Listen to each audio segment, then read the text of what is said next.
Welcome back to the Convo Couch, my humans. I am Pasta Jardula, Johnny Sue spinning on the ones and twos. And talking with me now is our friend of the show. You know him maybe from Sputnik. Our good friend. He is a foreign policy junkie just like us. Ladies and gentlemen, Mark Sleboda is with us. How you doing, Mark? Pasta, Johnny Sue, thanks for having me. It's always an honor, a pleasure to be on the Convo Couch with you. Damn, man. And I'm still alive. You're looking good, and I love it when you say conversation couch. That's like the Mark Sleboda thing. That's why we love you and stuff. But now you got it right. Now you got it straight. Thank you so much for joining us, Mark. There's a lot of stuff going on. So let's just jump to it on this beautiful Friday today. So let's set the table. First, we're going to talk about this Ethiopia and Egypt. Maybe Sudan is into play in this situation when it comes to the dam. Ethiopia and Egypt have been engaged in somewhat of a humanitarian crisis of sorts, because it could be one, if Ethiopia fills the dam too quickly, let's say within 3 years. We're talking about 100 million people up in Egypt over there that depend on that Nile River for power, a lot of farmers. It's really important. The project, which is mainly backed by the Chinese, half of it at least, the GERD, the Grand Ethiopian Renaissance Dam, could seriously affect the water we talk flowing north, because flowing north is downstream from the Blue Nile through Sudan into Egypt, and that would be crushing for them. The U.S., who was once involved in talks but was given the boot, is now gone, and the July 25th deadline for talks between Ethiopia and Egypt has passed. And now Ethiopia has said, despite anything, that they're going to fill that dam, and they're going to fill it quick within 3 years. So now I think it's important to understand the two main players, the Ethiopian Prime Minister, Abiy Ahmed, and the Egyptian president, as we know, Sisi, or Sisi, or however you pronounce it, whatnot. I think it's going to really come down to those two players. So, Mark, let's jump into this, because last time we were on the show, we talked about this. You said there was not going to be a war, and they would probably work this out. But things are starting things are starting to heat up. There's also reports, though, and when I asked about the war situation, that Egypt has been developing bases and many ties, military ties, with its neighbors, Eritrea, which is really close to Ethiopia, including a base in the Nora Islands in the Red Sea. Egyptian troops are said to be stationed there. Also, a base that has been leased right off Eritrea by Saudi Arabia and UAE. It's been said that maybe Egyptian troops will go there. So we're talking about Egypt strategically placing themselves all around and near Ethiopia with these bases. In northern Somalia, they have a self-declared state calling itself Somaliland. Egypt has just been in talks with developing an Egyptian base there as well. South Sudan has recently shown willingness to allow Egypt to build a military base in Pagak, right next to the Ethiopian border. So, do you think these Egyptian military moves by Sisi in recent years have been at least partially designed to deal with the Grand Renaissance Dam in Ethiopia, Mark? Well, sure, that's one small aspect of what those bases are. They're more for regional power projection in general. But of course, this is potentially an existential threat for Egypt, right? They've got 100 million people. The majority of their population is young, and they are squeezed onto that 100% of the 100 million people. 90% of them live on just 6% of Egyptian territory, all along the Nile River, because that's where Egypt gets 97% of its water, right? Now, to put the whole idea of water scarcity in perspective for us fat first world people that can't really imagine what life is like with a dearth of water, right? Yeah. A basic, should be a basic human right, often is not. But the World Bank classifies water scarcity is having less than 1,000 cubic meters of water per person per year. Okay, Egypt right now stands at 550 per person per year. Yes. So they're already half into, past what the UN considers water scarcity. And they're now drawing right now about 55 billion cubic meters of water a year out of the Nile, right? And that, they say, only actually meets about half of what they really need. And that water scarcity figure, backs that up, right, by the World Bank. So, it is really important for them. And they draw out that in comparison, that Ethiopia, with a much smaller population, has access to multiple rivers and gets 950 million cubic meters of water a year, right? Yeah. Compared that to 55, right? That's obviously a huge difference.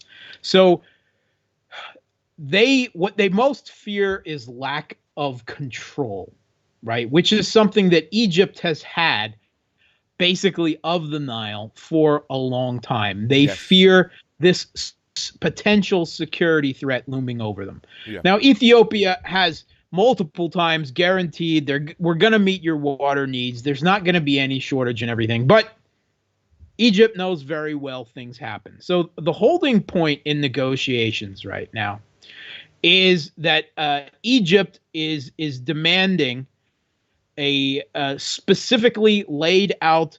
They want to say they know the dam is a fait accompli. It's done. It's already being filled. Ethiopia has already declared that they've already met the first year filling target. There's already some 5 million cubic meters of water in the reservoir, 5 out of 74, right? And they're not going to fill it over 3 years. They're going to fill it over 7 years, right? That is something that came out, and some hotheads have said that, but the government policy is to fill it within 7 years. And so far over the first year, there's no one has experienced any shortage, and they're not likely to. But what Egypt is concerned about is what happens during a prolonged period of dry years.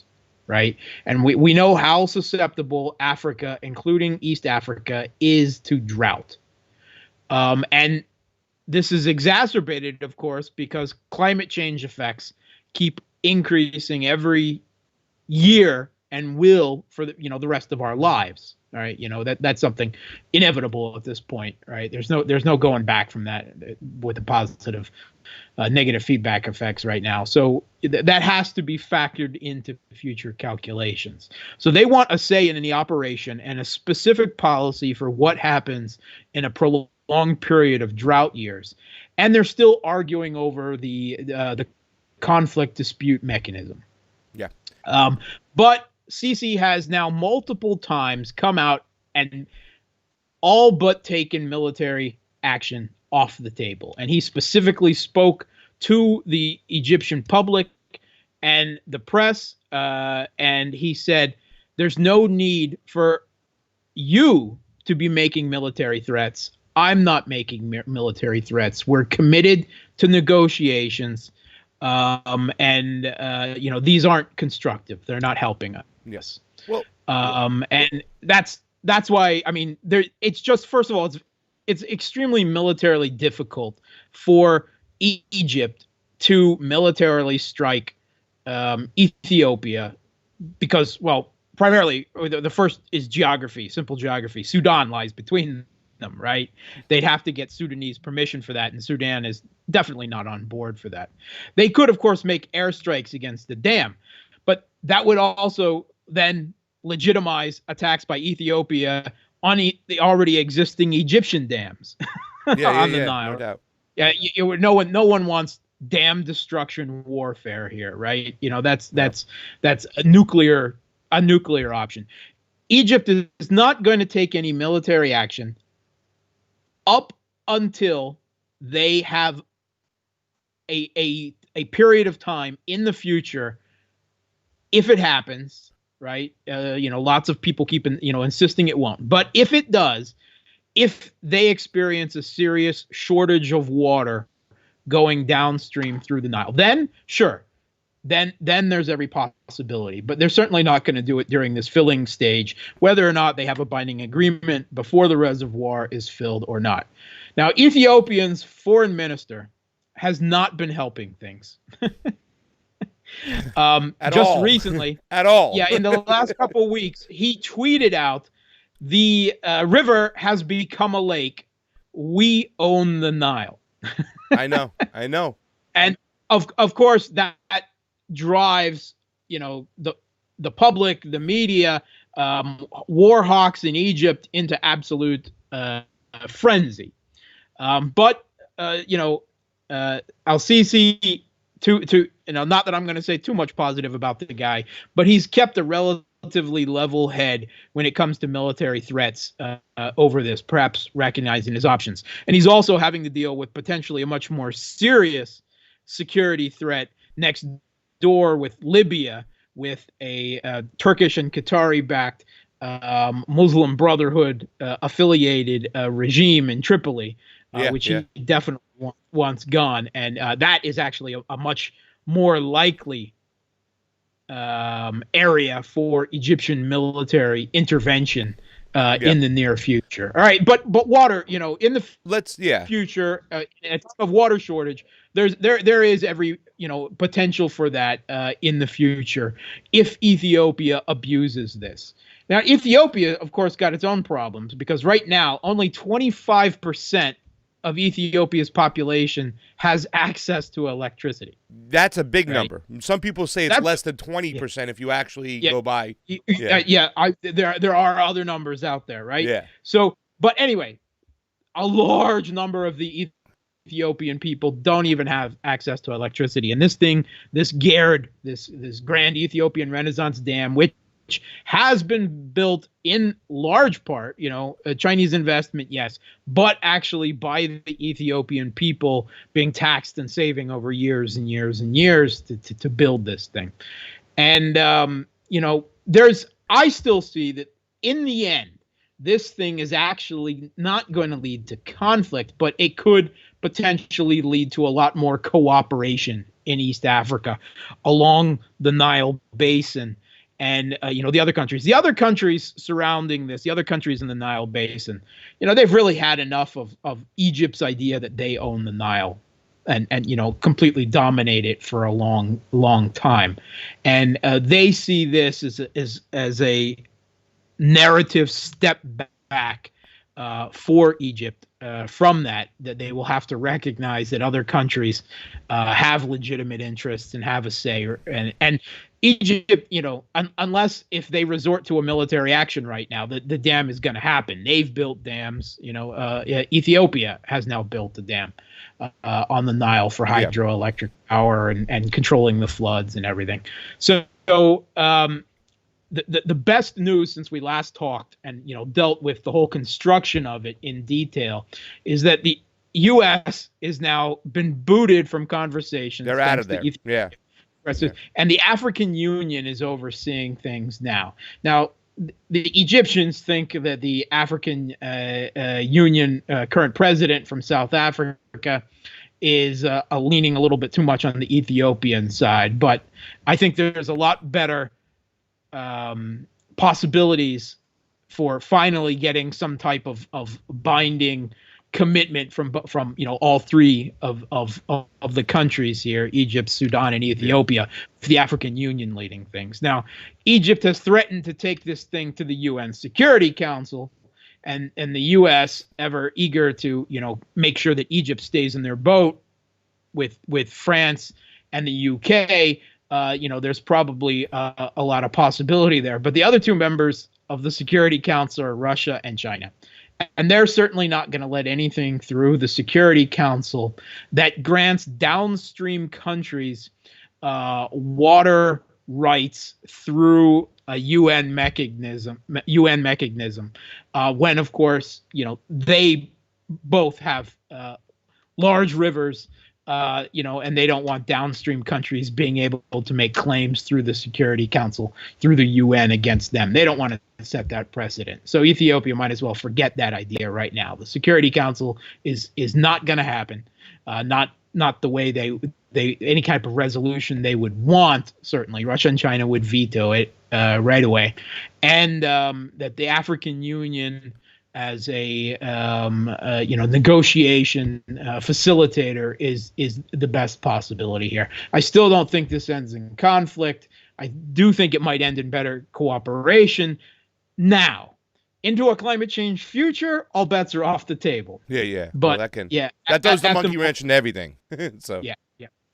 All right. Well, Mark, I got to say that I think you're a little bit more optimistic than me. Researching the story, watching, even discussions between, representatives from each country. I watched a little debate on the BBC not too long ago. It did not look good. And listening to Sisi right now, because Sisi has said that he's taking military options off the table. He wants to negotiate a deal, but he always ends with that. But Egypt will not. This is about human lives here. This is about 100 million people, and Egypt will not negotiate and lose water and let its people die. He's had that type of rhetoric. And we've also seen evidence right now that Egypt, and I have the article right here, has been trying to purchase weapons from Russia, okay? Of course, the U.S. is trying to block it, but especially they're trying to purchase aircraft, fighter jets, the Su-335. So do you think that, can't we factor into play that maybe when we talked about they could possibly bomb it, they are now stepping up their presence in the region. They're buying fighter jets from Russia. To me, this is a sign that, and knowing Sisi, he is a military dictator, correct? He's not going to stand by, because the West is really pumping this up, Mark. On BBC, they're showing satellite images of the river going down, and they're really pressing like this is going to be 100 million people in Egypt that are going to suffer. So isn't this a sign right here that they're trying to purchase air fighter jets from Russia, that maybe they're looking at Ethiopia? Because Ethiopia seems like, hey, we're going to do what we want to do, and that's it. You talked about the foreign minister saying that shit. Mark, this is something we got to pay attention to, no? Oh yeah, it is. I agree with you.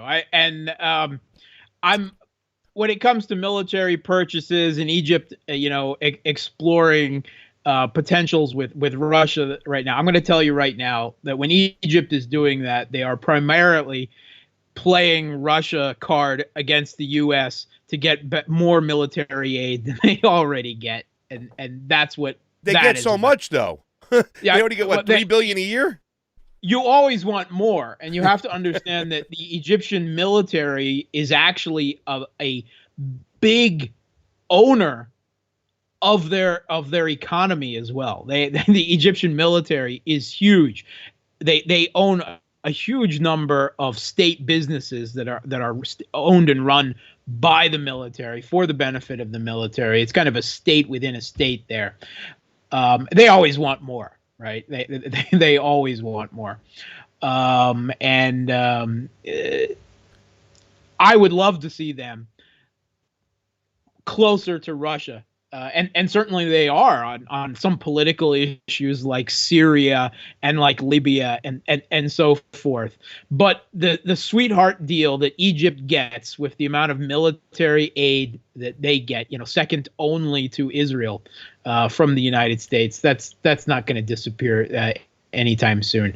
Third countries like Egypt, like Turkey, know well how to play the Russia card to get a little bit sweeter deal in their client state status from the United States. Certainly, Egypt doesn't want to be a complete client state, and it's an old hallmark of the Cold War, that always threat that Egypt or Turkey or these other pivot countries could turn more towards the enemy. It allows them to get away with a lot, and it's something they repeatedly use in negotiations to get more. Yeah. And like I said, into the future, I agree with you. There's every possibility of conflict. I just don't see it at this moment. Not now. Not before it's filled. And when you said that I'm more optimistic than you, my wife is shaking her head in absolute amazement back there, because she knows that no one is more pessimistic or fatalist me. On this one, we are. When it comes, yeah. Yeah. Well, let me tell you something, Mark. And I'm going to go to number 4, Johnny. I'm going to skip number 3 real quick because let's stay on this since we're talking about this. And knowing what historians know about the tactical, I would say, brilliant moves of Anwar Sadat in Israel, okay? We're going back to 1973, the Yom Kippur War. You know, Egypt was abused in 1967 by Israel. 80% of their military was taken out, their air force on the ground. But what Anwar Sadat did, you know, and it was a surprise tactic. And I've seen reports that said that General Sisi really looked up to Anwar Sadat because what he was able to do was use military moves to force political gain, to get Israel to the table, to get back that land in Egypt that Egypt lost in 1967. In 1973, he was able to get Carter and everybody, you know, pulled to the table. Unfortunately, he was shot and killed by some of his own people. But there's a lot of people in Egypt who always said that Sadat was brilliant by making a military move and getting political gains. Now, Sisi looks up to this guy. That's why with this whole situation going on, this is water now. And I don't think you're going to mess around with water because water is life.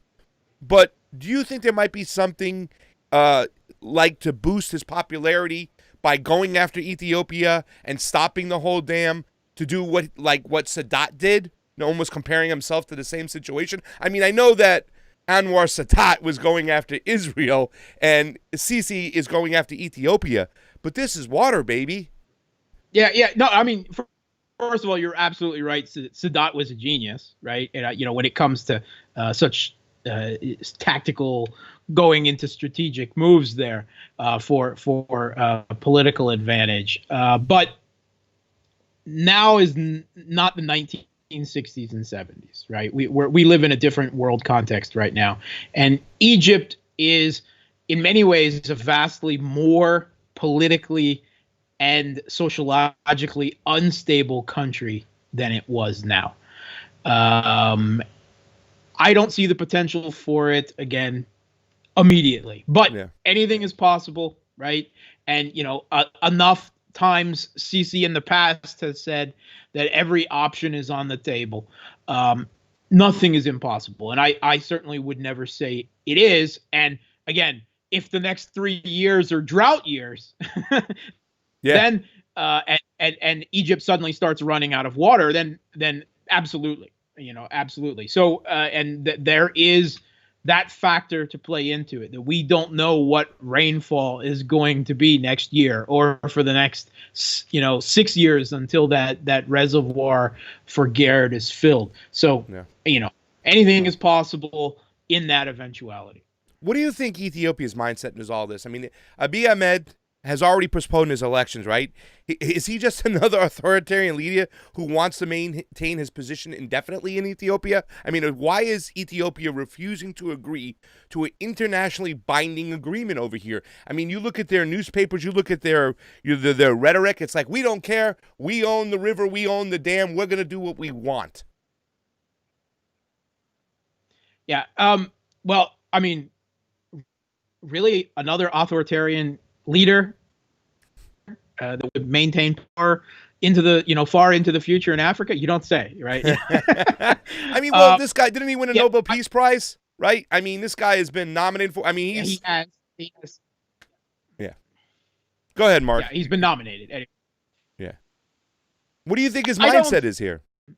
Yeah. He's got all the cards. He's got all the cards. He knows that Egypt's options are limited, and he doesn't want to bind Ethiopia into a future, into a deal that would restrict it too much, right? He's going to play this until he gets, the minimal amount that he has to guarantee Egypt into the future, because he's primarily concerned about the Ethiopian people, and that's perfectly understandable.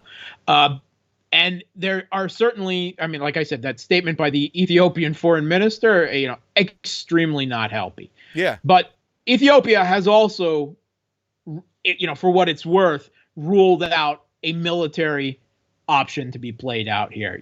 Of course, they don't want Egypt attacking them. That's a big power disparity there, of course, as well.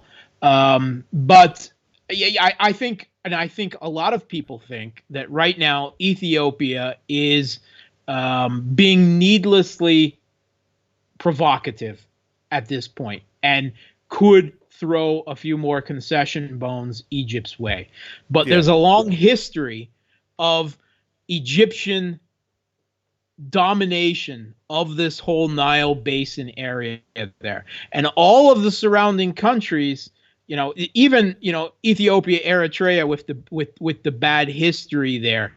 Even Eritrea hasn't automatically jumped on Egypt's side here.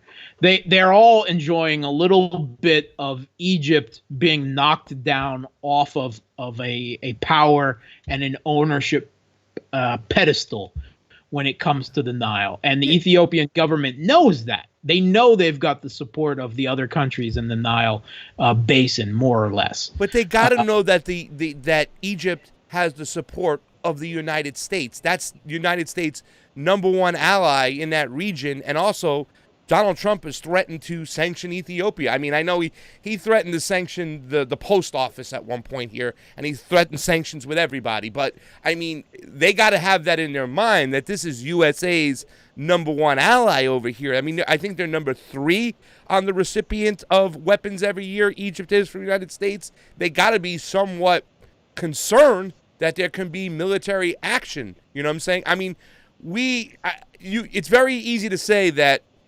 Eritrea, I can't even say it right, probably is enjoying Egypt sweating a little bit, but Sisi's still meeting with them. They're still talking about bases right there. Yeah. I mean, this has got to be, I can't see Ethiopia sleeping clearly at night. I got to think that they're going to think that dam is going to be bombed or something's going to happen. They don't think it's going to be bombed. And very few people are talking about that. Again, until there's an actual serious water shortage to that point. Yeah. Do the Ethiopians fear the U.S. military? No, they do not. Why? Because they have seen American troops in Ethiopia before. We've all seen that movie, and the U.S. has no, desire to send more Blackhawks. Or anything more advanced, into Ethiopia. The U.S., will be happy to support, any Egyptian or any African government, with money, with training, with weapons, and so on. But they're not going to go in themselves. Yeah, and I hear you. I think every country in East Africa feels that a military strike against the dam is just a nuclear option that no one is willing to consider happen. At this point, not even the U.S., right? Unless if somehow Egypt became, willing to make even more concessions to Israel or something like that, than they already have, which is hard to imagine. I don't think that there are any signals of support for military action by the United States, not even by Trump. And he's willing to toss any kind of insane notion out there. All right, well, let's get to the final breaking hard question over here. As you know, the Chinese have funded nearly half the cost of this dam over here. What role are the Chinese playing when it comes to dealing with the Ethiopian government? Do you think that they're pushing them or incentivizing them in any way and saying, go ahead, we got your back, don't worry, you don't need the West anymore? Where's China playing in this whole thing, Mark? Because as you know, that China is the country that Americans know least about, but they fear the most. What are China's interests in Africa? What you're asking me? I don't know. I mean, but once again, I think that they're into building, you know what I'm saying? Taking a country, building it up, infrastructure, spreading their Belt Road Initiative over there as well. I mean, just out of charity? No. For financial gain, they want to have their own monetary system, their own everything plugged in there. They want to detach anybody from the West, is what I think they want to do. You know what I'm saying? Yeah, I mean, They're getting. I don't mean it in a bad way, but I mean they don't want people to be slaves to the World Bank and the IMF anymore. You know, they come in with their dollars and their infrastructure and their workers, where America comes in with their military. China is actually the biggest supporter in the world now of the existing rules of globalization. Why? Because they've been benefiting from it for the last 20 years, and there has been a huge siphon of money, of wealth globally to China, right? And to a lesser extent, the rest of Asia, somewhat in the Middle East in the last 20 years. And that relative economic and power gap between the U.S. and China is ever shrinking. That is what this whole U.S. Containment, going into absolute inciting of military conflict with China, now trying to decouple completely from not just the U.S., but forcibly decouple the rest of the West from the Chinese economically. Huawei, TikTok, you name it, everything. All right, because China is benefiting from the rules of globalization as they exist now, the rules that were created by the U.S., starting in Bretton Woods, going all the way through to Clinton and everything. And now Trump comes to power, and he sees this, and he says, we're going to renegotiate all the rules of the game. And China says, we're not going to give in to you on trade negotiations. We're not going to give in to your tariffs, to your sanctions war.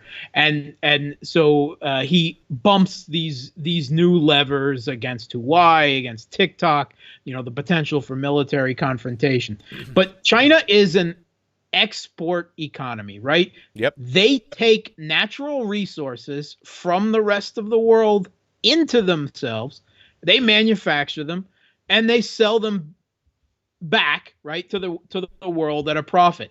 They depend more on existing globalization, maritime trade, and the existing rules of global finance more than any other country. But what they need, that crucial goes into, is resources, and that's what Africa has. Yes. That China wants. But China has a different philosophy of establishing a long-term relationship to get those resources than the Washington Consensus Development Plan, forcing all of Africa into neoliberal agreements with political conditioning and everything. China drops all that political conditioning. We want to do business.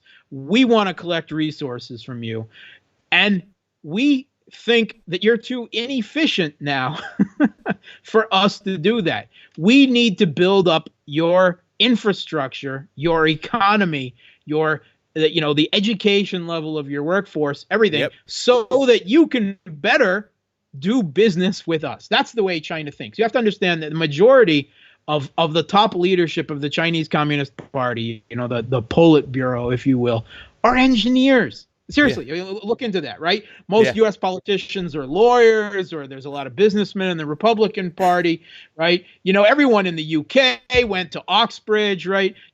Russia, the majority of them are legal, but they also have a very high number of security services compared to some other countries in them, right? That's think of the way that the leadership thinks. Now, the Chinese Communist Party is changing slowly, but still the majority of the top are engineers, and that's the way they see the world. Yeah. And they want to build infrastructure in Africa to help Africa do business and better meet their resource extraction needs. Yes. It's very humanitarian to the Chinese way, because like you said, they also want to bring in education. They want to build a middle class. They want to take people out of poverty and put them into the middle class. And that's why China was able to grow. For their own interests. Yes. For their own interests, right? But it's better to do it without bombs. I mean, our interest is we're going to bomb you, take the resources, and corporations are going to own it. They're like, we're going to help you take your poor and move them out of poverty, and that's going to help both parties, and we're going to both benefit from it. It does not mean that China doesn't want leverage, right? Political leverage over these countries, over their leaderships. Far be it from that, right? China isn't beneficent communist saints here, right? It's really difficult to call them actual communists in any type of economic sense of the word. Well, no, they're for But workers. They're for workers. I mean, at its core, isn't communism about taking care of your workers? No? I mean, yeah, that is communism. I'm just not so sure that China actually practices communism economically. they take care of their workers a hell of a lot better than we take care of our workers. Yeah. But Quasi China goes about solving that problem of Africa and development and resource extraction in a very different way than the U.S. does. Yeah. Their solution is different. And I think that their solution is better for Africa, certainly more than the Washington Consensus or its antecedents have been for Africa. And China is enveloping in Africa economically, particularly infrastructure-wide. Build roads, build power, build dams, right? Build everything. The U.S. is playing the card that they have, the primary advantage that they have. They're cutting military deals with every African government and making sure that there are U.S. troops on the ground in nearly every African country. Yeah, I know.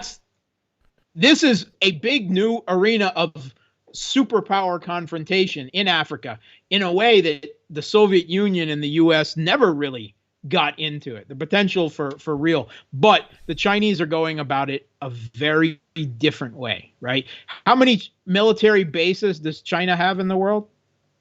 Oh, I don't know. I know America has like 400 or 800. I can't. Oh, no. 800 is like the conservative number. I'm going to tell you, it's more than 1,000.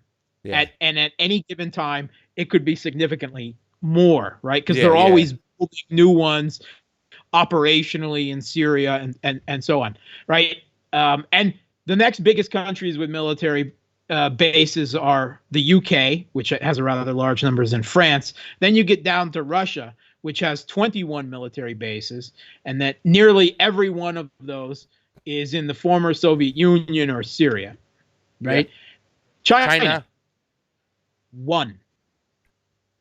They have one. Well, yeah, but that one is a very dangerous one, Mark. You know what they can do with that one? And look at them in the South China Sea. Please.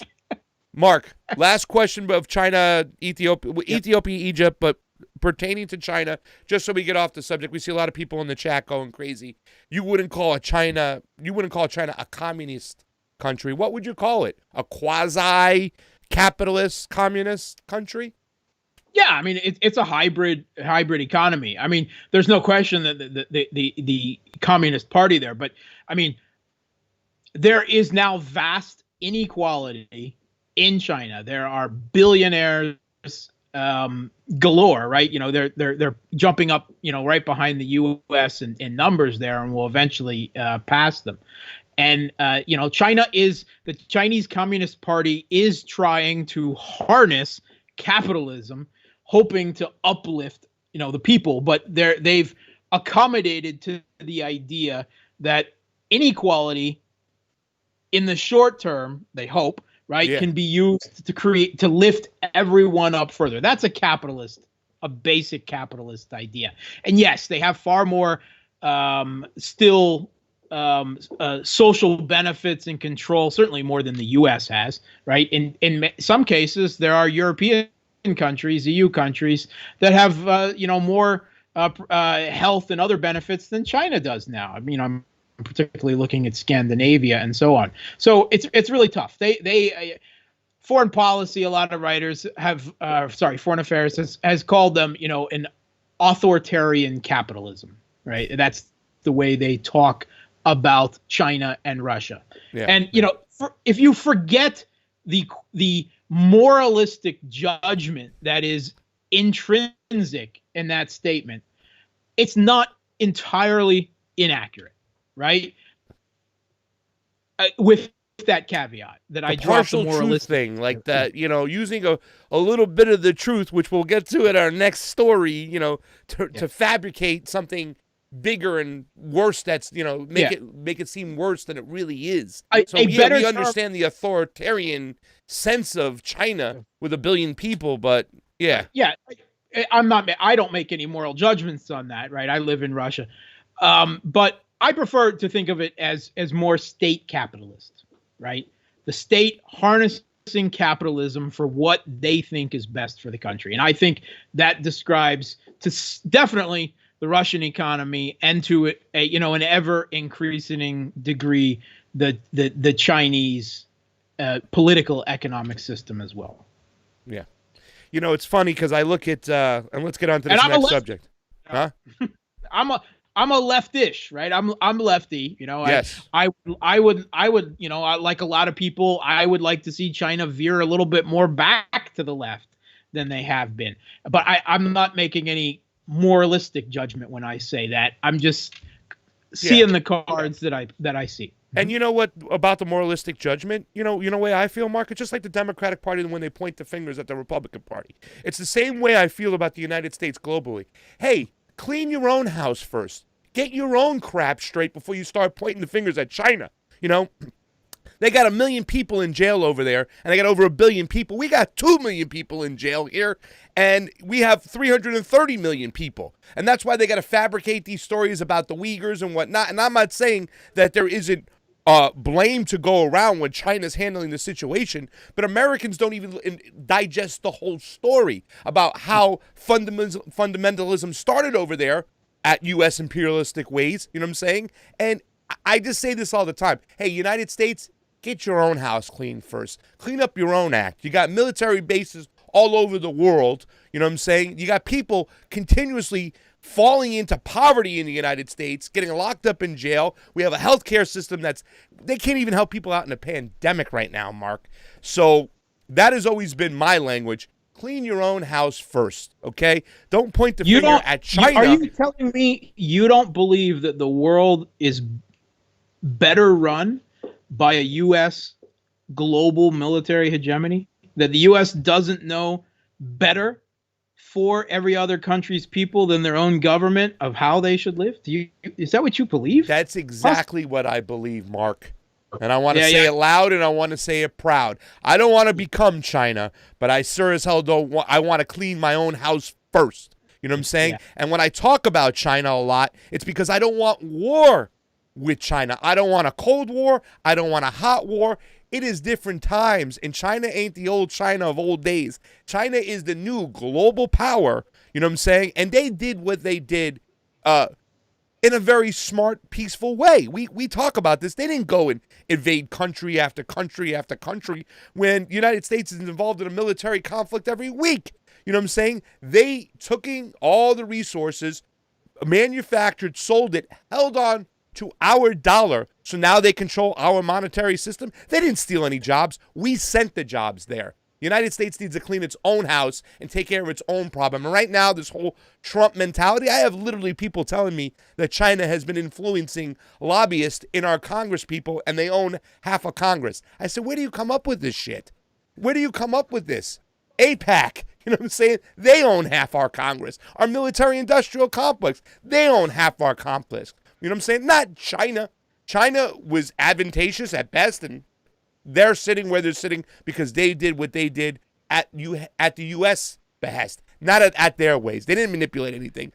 Our elites took advantage of their cheap labor, and it's our elites' fault. That's who needs to get the blame. Oh yeah, absolutely. You hit it. Yeah, first you said it was Americans, and that was the one point I was going to challenge you on. Americans didn't send their job. The American political, financial, and the business elite, the CEOs, they sent American jobs there in search of cheaper labor. And it changed the world, and it changed America, and it changed the future in ways that they couldn't conceive of at the time, but primarily because they never read Das Kapital. It didn't really understand capitalism as well as its critics did. And now, they've let the genie out of the bottle, and they're trying to figure out a way to stuff it back in or get control of the genie or something. And now they're trying to change the rules of the game that they created. Yeah. Don't blame Xi Jinping. Blame the Clintons. Okay? They signed NAFTA. All right, let's get to the next topic. John, you got anything about this before we get out of here? Before we go on to the next topic? No questions? All right, let's get to the next one because you had this beautiful article where you were quoted in Reuters. Sputnik. Was it not Reuters? I don't think it was. I don't think Reuters would ever quote me. It was in Reuters, though. It says right in Reuters, Nikolai Solik. Maybe I'm reading this wrong, but okay. Anyways, it was in Sputnik. It was amazing, and this is right in your wheelhouse. You know, we were gonna talk about the Iranian missile shooting down of the Ukrainian airliner. I heard some scuttlebutt. For those out there who don't know what scuttlebutt means, it's like kind of like either the water fountain or just bullshit talk around it. That maybe that somebody had jammed Iran's satellite, making it think like it was a missile coming, and they were firing to protect themselves. But I think the Iranian press has come out with the reports that it was just them. They themselves were at accident, and they sent the missiles off. So I don't think it's big of a story. So I kind of put it aside for this particular story, Mark. And I want to talk about this. This is the Afghan Bounty Gate story. And I'm really sorry to the people out there if I'm bringing back a Russia Gate story of sorts, because if there's any chance to let a Russiagate narrative story die, we should let it die, because these stories are like vampires and they don't friggin' go away. But this article in which you were quoted was just amazing, and I want to go over it because I think we need to learn our history a little bit more, and we have to talk about this. So it says, Mark Sleboda, a U.S. military veteran of international affairs and security analyst, he's one of our security analysts, shares Gassick's skepticism. He draws attention to the fact that the story was first reported by the New York Times, his favorite newspaper, and echoed nearly word for word without variation or new information in the Washington Post and Wall Street Journal, is completely evidence-less, based solely on an anonymous intelligence official, which we get that all the time. We don't have to disclose their name, but they're anonymous. According to the military veteran, the allegations are likely baseless on several grounds. First, the Taliban itself, and we're going to talk about the Taliban, immediately rubbished the story. Their spokesperson note that they have been killing American occupation forces in the country for nearly 20 years without incentive or resources from any foreign state, much less one that the Afghan Mujahideen, from which they emerged, also fought for a decade, the U.S. veteran points out, adding that the terrorist group stated that it had made no attacks on U.S. troops since February of this year, given the peace negotiations with the U.S. So, Mark, I want to dive into this a little bit real quick, and I want you to talk about the Taliban's perspective and why this story is so fugazi and full of shit to think that Russians would actually, first of all, talk about the incentive of the Russians, and then talk about the relationship of the Mujahideen today and their relationship, if there's any, with Russians. Go ahead. Yeah. So obviously, I mean, I don't think it's any great secret, the Mujahideen, right, and what emerged from them, right, which is, you know, the Taliban, Al Qaeda, and a whole host of other backlash favorites there. Yes. They Peaceful don't love people. Peaceful people. They don't love Russia, right? Yeah. They don't love Russians. They don't love Vladimir Putin. I don't know. I'm not quite sure that they hate him quite as much as the Democratic leadership does. But you know, they don't have any real truck with the Russians. And if there's one, I think Russian foreign policy has been remarkably consistent since the year 2000. And one of the most consistent elements of Russian foreign policy is they don't like Wahhabists. They don't like Wahhabists, right? Yeah. And they'll do business with them. They'll grit their teeth, like with Saudi Arabia, and do business with them. But they don't like them. They don't give them guns, right? Yeah. They certainly don't just hand them out to them and so on. And I one clear point of this is Russia stopping military aid to Gaza, right? The Soviet Union was always one of the big supporters of Palestine, you know, militarily as well as politically and so on. And Russia continues, certainly politically and, you know, with some other aid, to support the Palestinian Authority in the West Bank. But they don't support Gaza anymore because, as far as they're concerned, Gaza is a little too much on the Islamist, close to Wahhabist side of political religious thinking.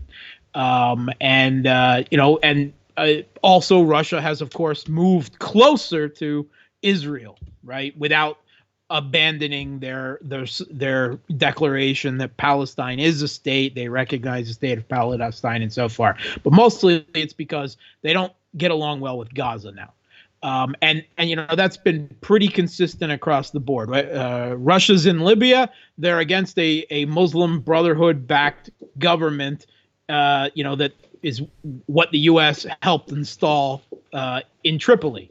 Yeah. In Syria, right? They're against the Wahhabists and the Islamists trying to overthrow the Syrian government again and again. And Afghanistan is in Russia's backyard, and Russia has their own security agreements, the Collective Security Treaty Organization, the Shanghai Cooperation Organization, with Uzbekistan and Tajikistan, which are bordering right there, with Afghanistan, right? There's ethnic peoples across both sides of the borders, right? The whole idea that there is an Afghan nation is ridiculous, right? There are Pashtun, there are Uzbeks, there are Tajiks, there are Kharazat, and so on. And Russia did not want the U.S.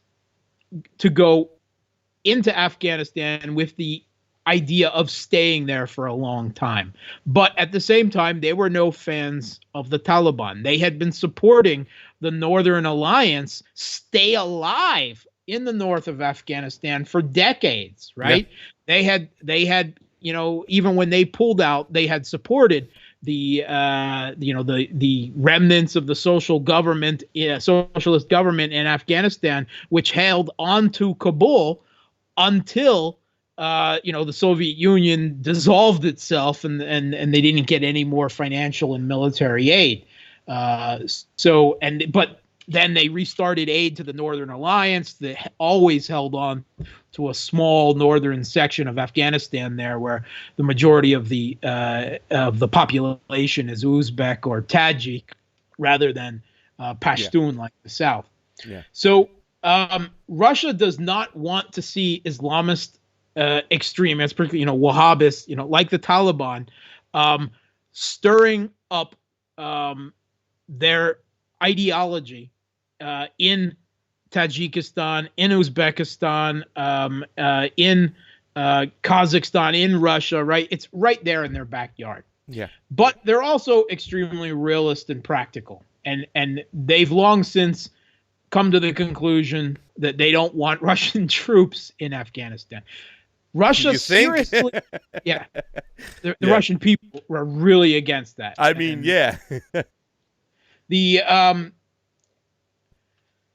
The Russian government actually really helped the U.S. go into Afghanistan, right? They're the coordinator between the U.S. and the Northern Alliance, which became the ground forces that the U.S. backed against the Taliban and formed the nucleus of the Afghan government that now sits in Kabul. They gave basing rights to the U.S. For an air logistic base in Russia to help supply U.S. troops there. Yeah. And there's no secret. Russia does not want the U.S. to sit in Afghanistan, in Eurasia, in their backyard forever. But at the moment, they don't see any better option. And they know if the U.S. leaves, then inevitably they and Pakistan and India and China and the Central Asian states are going to have to get involved there in some way. And do it. So go ahead, buddy. I was going to say something. Yeah, once the U.S. began peace negotiations with the Taliban for the withdrawal of U.S. troops, then Russia began negotiations to the Taliban from a political nature. But the idea that Russia somehow wants revenge for what happened to the Soviet Union in the 80s and is putting $100,000 bounty on the heads, right? Yeah. Is absolute bunkum. Wait a second. Are you calling Nancy Pelosi a liar? Yeah, I'm calling. That's what you're calling a liar here. She's the one. They never gave up. They were embarrassed for what happened, and I think it's really what we're talking about here is that people don't understand the perspective that the Taliban was enemies with Russia for so long. So they see Operation Mongoose. They see the United States aiding the Mujahideen, And they think, well, now it's reversed and Russia is going to do the same to get them back. But they don't understand that the Kremlin wants in no way, shape, or form to do any business with any fundamentalist group whatsoever. And I don't think people can understand and wrap that around their mind. They just see that the United States aided the Mujahideen in getting rid of Russia, so now Russia is doing the same back at them, and it just doesn't make sense. Yeah. The Russian government is not going to arm Wahhabists in their backyard whatsoever. Right? They saw what happened to the U.S. when they did that, right? Now, they will deal with the Taliban as a political faction in Afghanistan, but they're not going to arm them. There's no advantage there. The U.S. is already beat in Afghanistan, and the U.S. government and military were hiding it for the American people for over a decade now. They knew it. Russia knew it, right? They've got no incentive to do it. There was, and the costs of it are too politically nervous. Russia might want American troops dead in Syria, but not in Afghanistan. Not on their backyard. And to think that they would do this just for revenge reduces Russian foreign policy and security interests to the level of a cartoonish Bond villain, right? And of course, that's the way the American political class thinks. Right. This is entirely a fiction of domestic partisan political warfare. Russia calls it political civil war in the United States, right? That's what they see that's going on. There are factions within the deep state, right, which is simply the unelected bureaucracy in the national security and the foreign policy structures, and they don't want changes to U.S. hegemonic foreign policy, like withdrawing U.S. troops from Afghanistan, like détente with Russia, and so on, things that the Trump administration has been trying. And they've been trying to sabotage this elements of his foreign policy from day one. Now, from a patriotic motive, if you will, because they believe they know best rather than the elected president of the United States. And on most things, I would probably agree with them, certainly domestically, but not on this issue when it comes to foreign policy. Yeah. They don't want relations improved with Russia, and they don't want U.S. troops out of Afghanistan. Now, there's someone else who doesn't want U.S. troops out of Afghanistan, and the that's Democrats. Well, other than the political, with the NDAA, they actually blocked Donald Trump, and it's so funny, Mark, because the Democrats are falling in line with Liz Cheney. That's nothing new. I mean, in 2016, Robert Kagan brought the neocons to Hillary Clinton's banner, right? And they're now in bed together completely, right? Yes. So, I mean,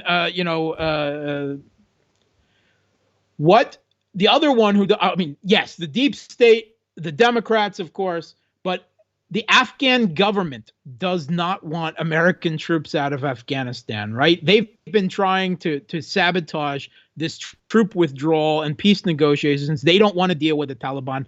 They know that their heads are on the chopping block. Well, Taliban will take control of the country. They have just as much power now as they did 20 years ago.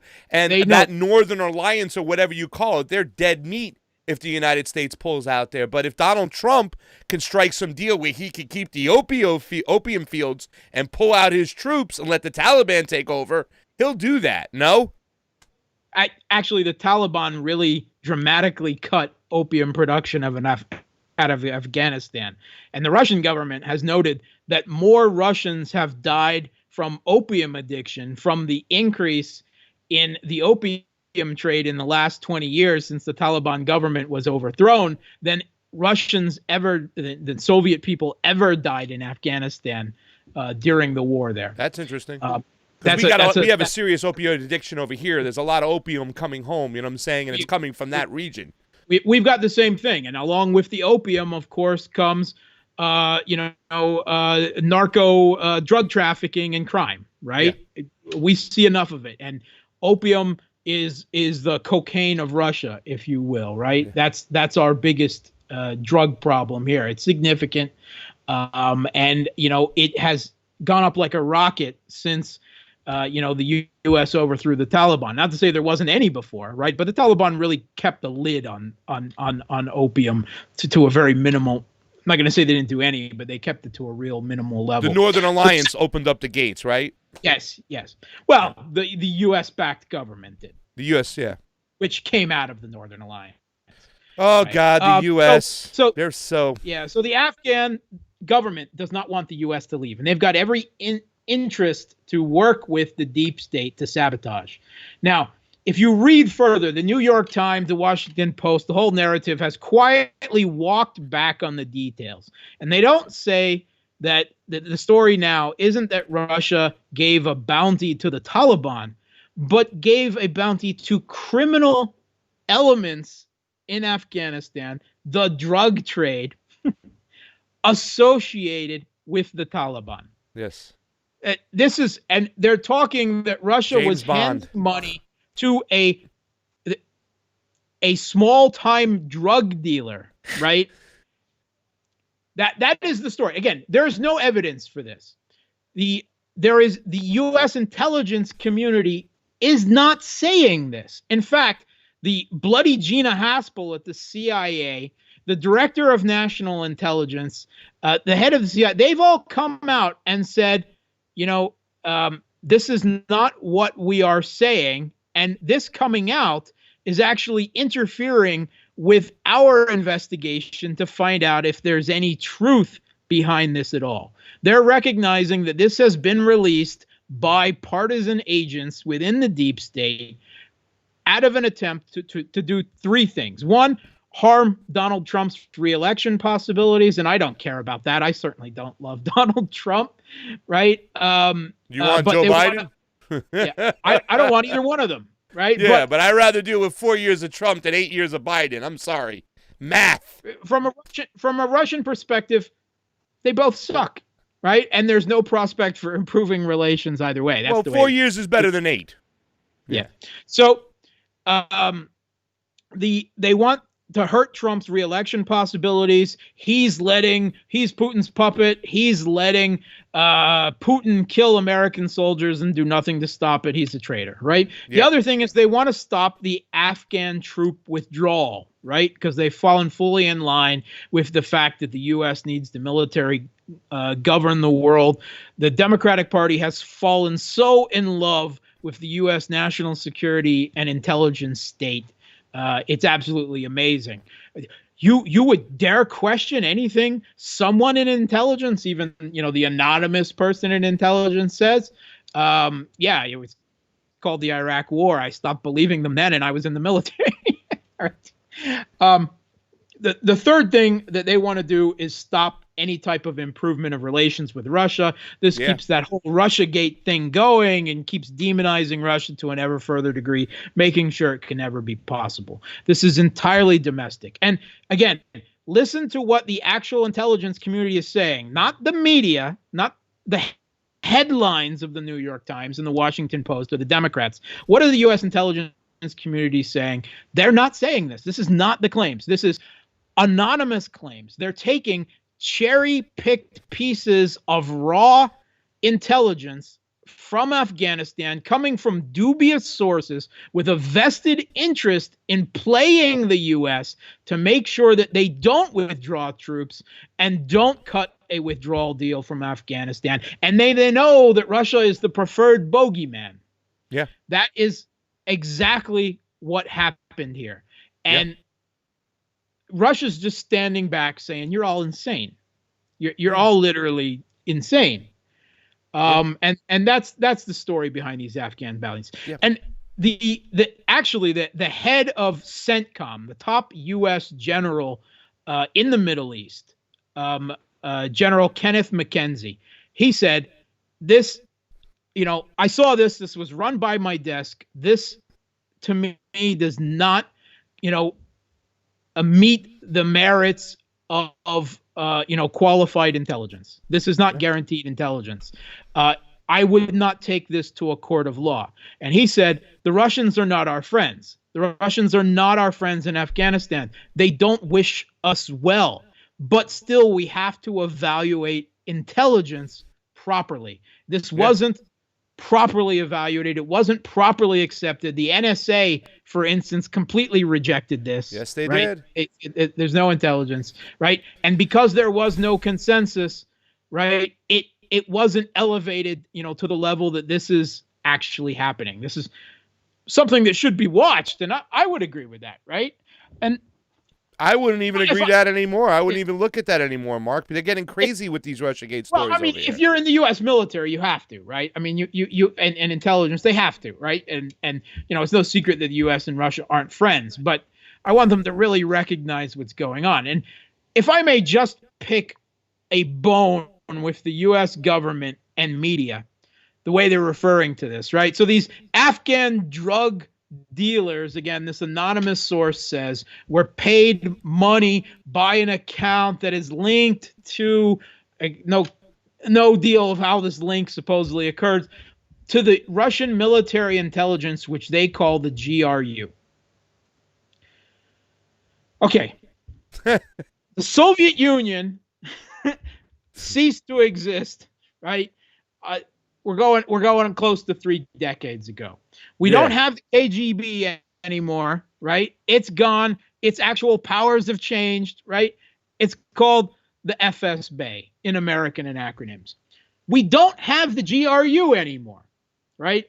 The main intelligence director. It doesn't exist.